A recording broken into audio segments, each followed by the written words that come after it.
The Sandbox video podcast is brought to you by smartShift, the global leader in intelligent automation for SAP transformations. Hello and welcome to the Sandbox video podcast. I am your host, Marina Mühlke.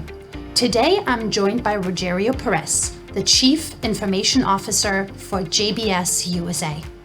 JBS is one of the world's largest food companies. In fact, it is actually the number one beef, leather, and poultry producer and the number two pork and lamb producer in the world.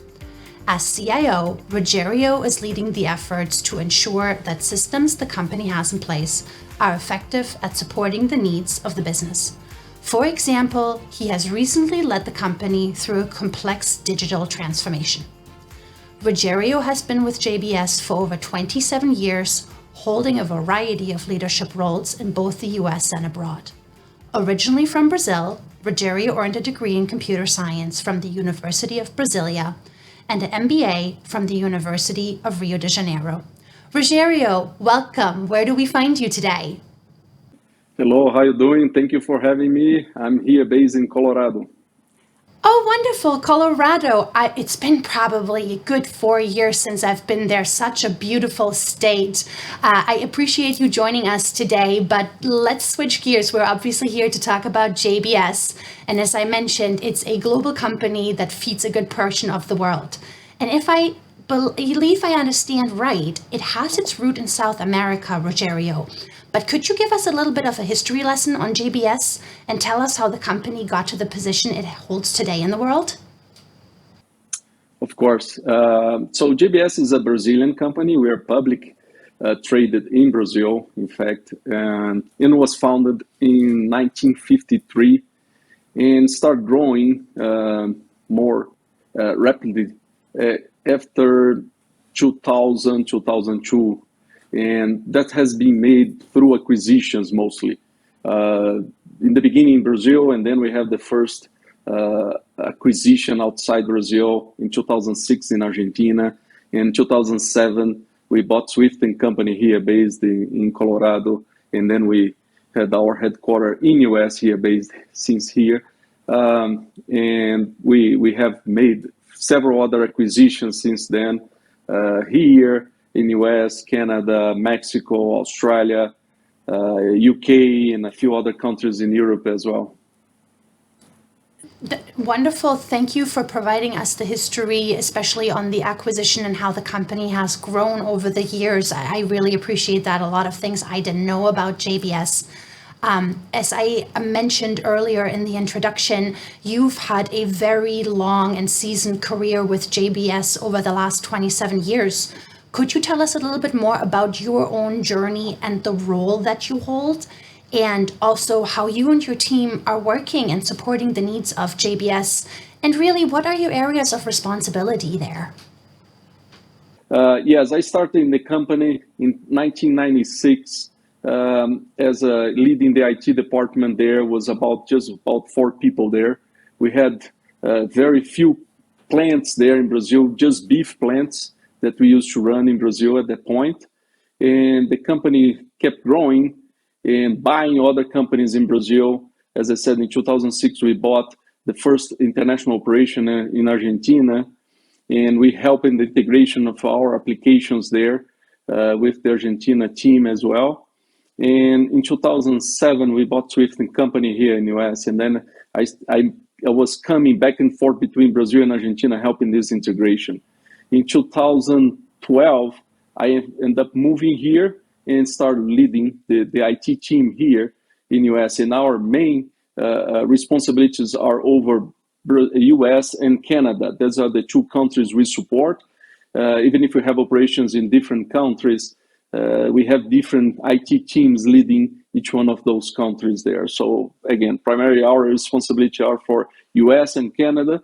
And we have a few operations here, a few applications that we manage in US. They are worldwide, like our ERP implementation, for example. That's quite impressive. It really must have been quite a journey to go from a team of 4 people to where you are at today and the teams that you're leading. As I understand it, you and your team recently completed a digital transformation. Could you share a little bit more about that with me? For example, if I understand right, was it an SAP migration? And where were you looking to go? What was the intended goal you were trying to create? And can you share with us how you went about all of that? Now, of course, and I don't think we would agree with a complete digital transformation yet. I think, like every other company in the world, I think we are always evolving, always try to get more things, and technology change so fast that's it's important for us to understand that we shouldn't be really thinking that we have achieved everything we could from that standpoint. So yes, we did a big part of that was ERP implementation. We had this opportunity to consolidate, and like I was mentioning, most of our countries are in a single instance of our ERP, and we just migrate part of that. So we had a roadmap to migrate, but there are several other things related to RPA, for example, and especially some initiatives on AI side. And I think it's going to be very, very helpful for the company and to really get where we need from that standpoint, from technology standpoint. One interesting thing in our technology, and a little bit about our company, not necessarily you're looking for to be on the edge of the technology. We want to make sure that technology is well tested and the cost is right for us to jump to that. So we do a lot of things in pilot mode. So we try make sure that works before moving everything to this new technology there, as an example. I see that certainly makes sense. I would love to understand that a little bit better. And you just mentioned about from the company standpoint and started talking a little bit about the benefits. Could you share with us a little bit more what benefits are the results from the transformation? Does it, for example, affect worker productivity or the customer experience, or are there maybe any other benefits? Could you share a little bit more about that, please? Of course.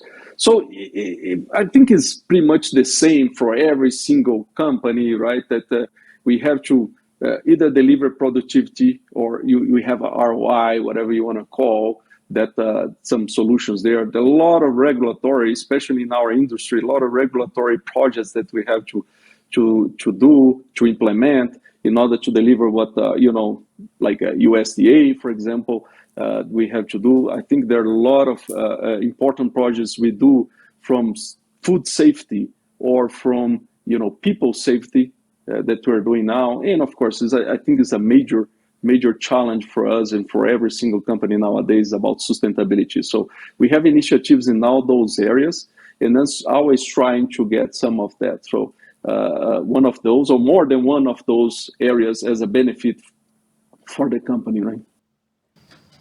Yeah, that's certainly understood. And I think you mentioned a very important point that there are lots of companies and CIOs today that are planning for or really are in the throes of this digital transformation. For those folks, would you please share a little bit more about your own key takeaways and your learnings that you had from the experience? Maybe there's some things that went smoother than others, or anything you might be doing differently, really. What kind of advice would you have for those that are in a similar situation as yours or looking to embark on a very similar journey very soon? I think it's a little bit easier for me than a few other cases because I've been so long with the company. I think we fully understand the culture of the company, but I think the first thing is always this: you got to understand what the culture of the company is. So we are, in our case, we're very, very focused on cost. It's very important for us, and more than, like I said, in technology or any other area, on the sales side, on the operations side, on the procurement side, whatever is the department we're talking about. But in IT, it's not about the technology or even the knowledge that people may have. It is much more about, like I said, the culture and how we're going to handle that, right? So in the people side. So if you don't have the right people and the people don't understand that's, how the company wants to get things done, and how they want people to behave and how they're going to integrate, it's hard. A simple example for us is like work from home is not like a thing we really believe. We think, being together, staying close, sharing experience. And of course, we have to be flexible in several cases, but, at the end of the day, being together is quite important. We pretty much never stop coming to work. We're a food company, right? So we are part of the essential business here in the US and worldwide. So we're going to work every day. So people have to understand that's part of our culture. It's very important for us to have this. And sometimes when we hire a new employee, we are very straightforward on that. So is this right or wrong? I'm not getting to that debate. It's more like that's the culture of the company. So people, when they're gonna join, they have to understand that's important. We have a situation, a CIO in a different country had an open position there, and one of the good candidates we had, and he want to work from home like 3 days a week, and said, it doesn't matter how good you are, it doesn't fit our culture. So bottom line is this. Think and understand what the culture of the company is related to, the main important things. We have our values there that means a lot to us, to every single one of us. And we want to make sure that every time we hire somebody or we talk to anyone is really looking at those values and how the company, what the beliefs of the company. I really love that. I think culture is such an important subject these days, and I really think it's wonderful that you have these conversations with employees, with staff, especially when they first enter the company, that it's a good fit for both sides. But Rogerio, something I'd like to understand a little bit better, you've just shared with us how you're communicating with staff and employees. How about from a leadership standpoint? How do you communicate with, or how did you communicate with leadership during the transformation, and how did you prepare and support the team? Do you maybe have some advice or recommendations for our audience around that subject area? I don't know if I have necessarily a good recommendation, but as I mentioned, I think it's quite important to know the culture of the company, of course, knowing people by name, what they do, etc., and communicating, be as close as possible, right? We have some rough times, of course, not only in the ERP implementation you mentioned, or several other situations that we had, in being closer and talking to them on regular basis. And like I said, that helps. I think in this case, the culture of being in the office helped us even during the COVID times, because we are always seeing each other and having a frank and direct conversation whenever has to be by good things, good times, and also tough times as well. I think we do this in a regular basis, so we have regular candidacy with all the leadership in the company, including our CEO. So that facilitates that. So it's creating that and building this relationship with those leaders in any situation, anyone, right? So that you interact, even our case in some things about cyber, or even like the ERP or SOX programs. We talk to audit committees, as an example, even the board of JBS or Pilgrims, one of our subsidiaries that's also public here in the US.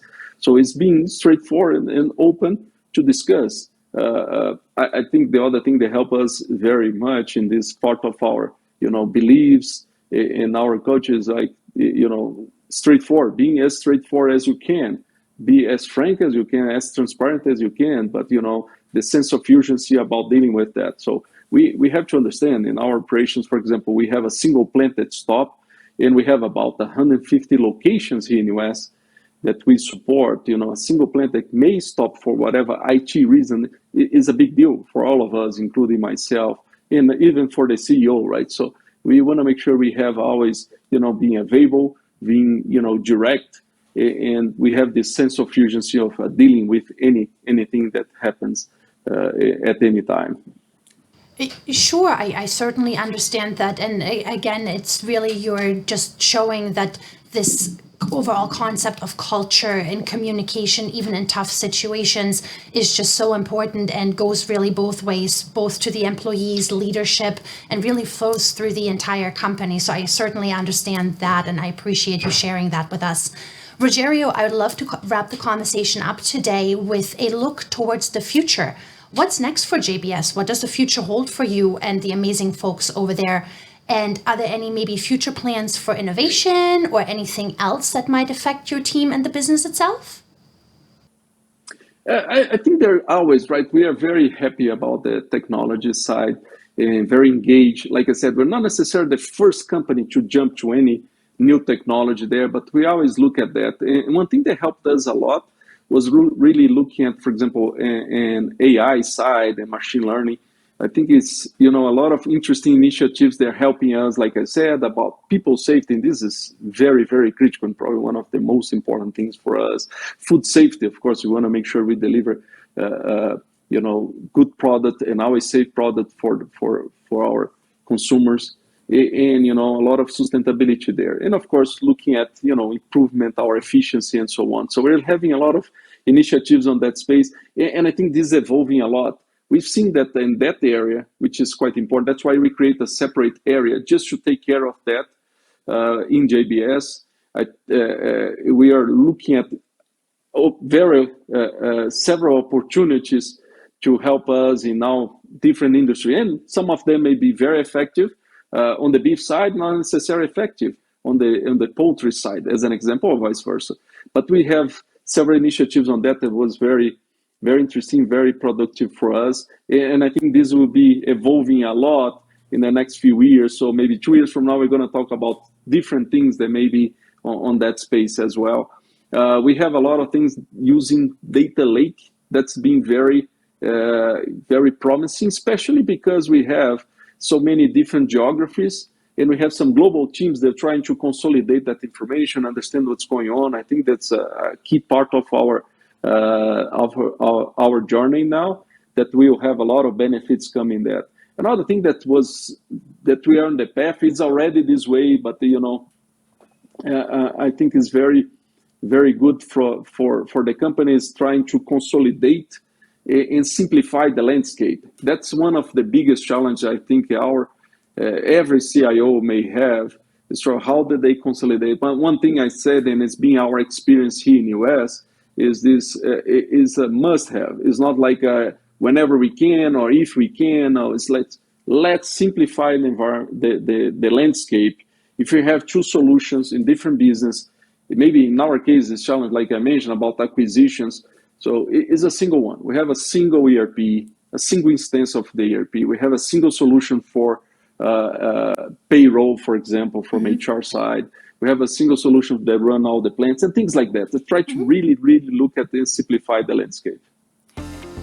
That's great. I'm really looking forward to seeing what the future holds for JBS. It really sounds like there's some great things on the horizon. But Rogerio, it's been such a pleasure to speak with you today. Thank you so much again. I really enjoyed learning about everything you and your team do over at JBS. And again, thank you for spending time with us, and I look forward to connecting with you again in the future.